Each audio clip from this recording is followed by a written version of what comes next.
Hi there, I'm Joey. I'm Jacob. And we are watching Star Trek for the first time. Last time on Star Trek. Kids, again, I'm so fucking sick of it. Make it end. Oh my god. Anyway. Wesley's enough. Yeah, Wesley's enough. Here, I know I was talking about it last time, but like seriously, like I really do like Will Wheaton. I didn't realize how much I wouldn't like him in Star Trek. At least early Star Trek. I imagine he gets better. I imagine he gets better as he goes along. But whatever. Today we're watching an episode called Home Soil. Which I'm guessing. I mean, you know what? Okay, so we've seen Earth in Star Trek before. Have you seen any like sort of like one of the more natural sides of it? Oh yeah, we did. No, start of the Final Frontier. That was on Earth, right? When they're rock climbing. Yeah, they were rock climbing. Yeah, it was like an actual mountainside. Was that on Earth or was that another planet? That was Earth. That was Earth. Okay, cool. Then yeah, okay, yeah, they have regular soil then. Okay, that makes sense. So I guess somewhere else's home soil, maybe? I don't know. Maybe. We'll find out. I guess we'll see. We're going to get into post-episode thoughts in a second. Be sure to join us then. We're about to watch Home Soil. Okay, so definitely good, I think. I would say... I think... The concept is fantastic. I fell in love with that. I think that was a great idea for an episode. However, I just don't think there's enough to fill up 45 minutes. No. If it was a shorter episode, it would have been a much tighter story. Mm-hmm. I think there's just a lot of long shots that don't necessarily do anything outside of just continue to emphasize the visual that we're seeing. Yeah. I would even say like it's something more suited to TAS, but I know I'm just saying that because of runtime. It wouldn't actually suit the style of that show. I definitely enjoy this. I just really wish there was just more to grab onto. I found myself like zoning out a little bit throughout the episode because once you get the basic concept in there, it doesn't have much more to say beyond that, which I'm really sad about because like I said, and I said like 3 times now, I did enjoy this. I just wish there was a bit more there.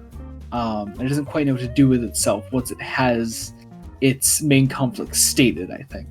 But actually talking about it, I did like the opening of this. I thought the idea of the planet they were actually going to was really cool.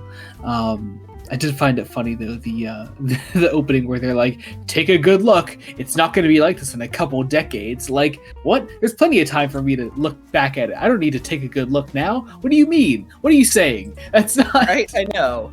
That's not it. But anyway, so this guy there gets killed. I remember like clocking like early on. I was like, no one was actually in there with him. Like nothing actually went wrong.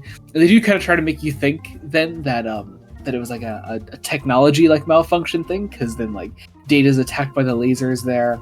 That actually, you know, that's actually a really not funny, but fun scene. I enjoyed the way they did that. But no, this guy gets killed there, and I was like, no, something's not right. Like it was just, you know, there was nobody else there. Nothing really happened that could have killed him.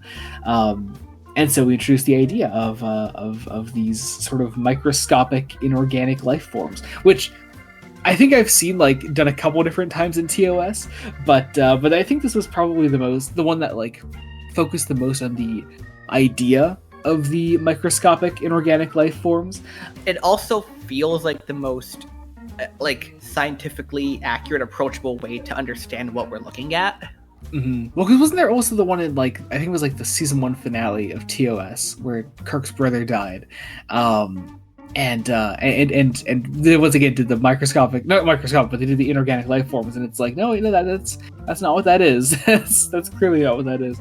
But no, here like it is these sort of like unable to like fully comprehend light beings that are like really tiny. They keep inside this jar there, mainly made of like silicates and what was the other one? That was the one element I'm trying to picture that like calcium and stuff, that like all stuff that like if you hear them you're like, oh, that's basically all elements that create light and emit light.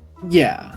Which is how visually they show they're there. They manifest themselves as like little LEDs, pretty much.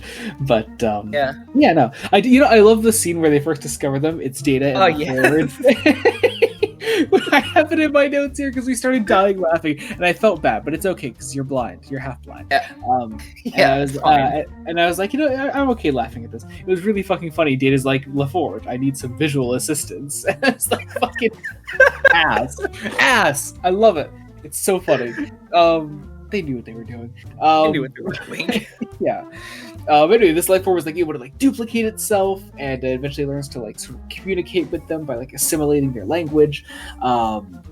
They take over their medical lab, and then they start like getting like they start like exclusively referring to the humans through these like petty insults. They continually call them the ugly bags of mostly water, which I found really funny. So that was great. And it made me think, like, how does it see them? Like, does it see through them and see like their composition to know that there's mostly water? Yeah, unless it's like so microscopic, like it's something. Unless they're, I see. Here's the thing. I wonder though if they're like larger than we physically saw them, and like if the idea is that it's something that we literally can't perceive properly. That makes the most sense, because by the time we finished the episode, the ones they brought had formed like a little colony of a crystal form. Yeah, a little like crystal ball thing. Yeah. Yep. It's again a really cool idea. It's just once their concept is there, there's literally nothing else happening in the episode, and so it really slows down the pace, kind of stops the episode dead. But you know, it was still cool. Like again, really cool idea, something I'm really into. The episode mostly comes into a stalemate of how do we communicate with it before it destroys our ship. It does also. Oh, sorry. Go ahead. Go ahead. No, you go ahead. No, I was just gonna. It does eventually end on the animated series episode where with the pink elephant things where they're like, you can come back here, you'll be forgiven. Come back in say hundreds of years, and they do the same thing here. Like, come back in 3 centuries, and we will discuss existing with you. Maybe.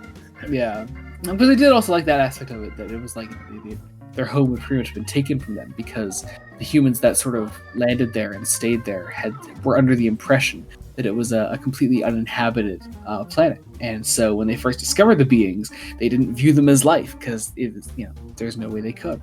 Again, just a cool idea, really cool stuff. Go ahead. And my favorite idea, like, was before they start communicating properly. The team that's doing the terraforming is like, we saw shimmers in the sand that were just kind of random, and they started making shapes. Mm-hmm. And I think if I was on that team, I'd be like, why is this sand making like shapes? Mm-hmm. Yeah. I feel like we should look more at that. Probably be a little concerned with that. Yeah, definitely.